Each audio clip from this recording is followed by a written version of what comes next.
Здравствуйте!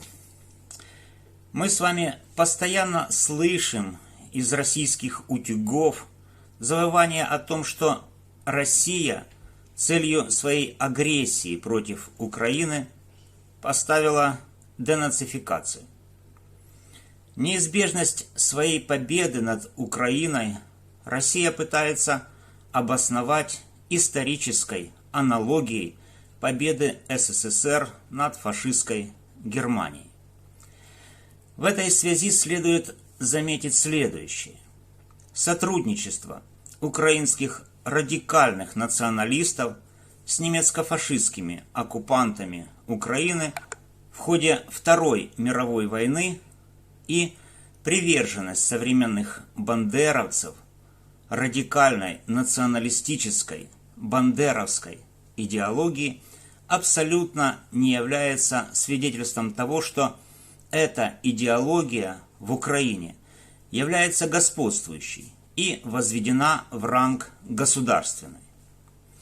Даже бандеровский лозунг «Слава Украине» с ответом «Героям слава», используемый вооруженными силами Украины в качестве приветствия, не является доказательством того, что бандеровская идеология радикального национализма является всеобщей идеологией украинской армии. К слову, в этом лозунге под героями имеются в виду герои Украины, образованные в 1991 году, и поэтому ни Бандера, ни Шухевич в число героев, славу которым провозглашают украинские военные, не входят.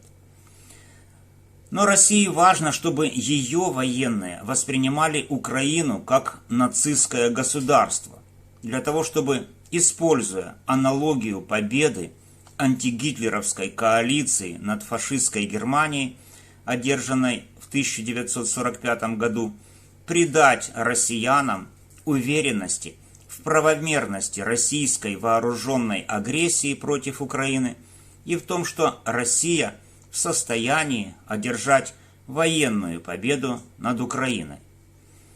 Но все дело в том, что в таком логическом утверждении, используемом российскими пропагандистами и высшим российским руководством с целью добиться единодушного одобрения россиянами военной агрессии России против Украины, содержатся явные нестыковки между обстоятельствами Второй мировой войны и обстоятельствами современной войны России против Украины, а также между целями СССР во Второй мировой войне и целями России в войне против Украины. Во-первых, во время Второй мировой войны США, Великобритания и Франция были союзниками СССР. В российско-украинской войне Великобритания, США и Франция выступают не на стороне России, а на стороне Украины. И во-вторых, целью СССР во Второй мировой и Великой Отечественной войнах 1939-1945 годов являлось освобождение СССР от немецко-фашистских оккупантов, тогда как целью России в войне против Украины является обеспечение России безопасности ее южных границ. Поэтому правильнее было бы в качестве цели российской агрессии против Украины заявить не денацификацию, а денатификацию. Но такая цель и такие обстоятельства совершенно не похожи на цели и обстоятельства Второй мировой, но зато они очень даже похожи на цели и обстоятельства вооруженного вторжения СССР в Афганистан в ходе войны 1979-1989 годов. И, соответственно, если в ходе Второй мировой СССР одержал победу, то в ходе афганской, наоборот, СССР потерпел поражение, что привело к его распаду. Этот распад Путин на одной из своих пресс-конференций назвал величайшей геополитической катастрофой XX века. И вот сейчас он же втянул Россию в такой конфликт, который по целям и обстоятельствам абсолютно совпадает с афганской войной СССР.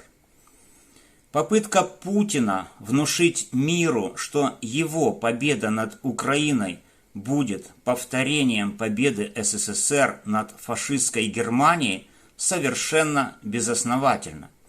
То, что Путин пытается использовать Великую Отечественную в качестве аналога для российско-украинской, свидетельствует о том, что он и его советники использовали неадекватную по целям и обстоятельствам модель для планирования вторжения в Украину. Более адекватной моделью для российского вторжения в Украину и по целям, и по обстоятельствам является вторжение СССР в Афганистан.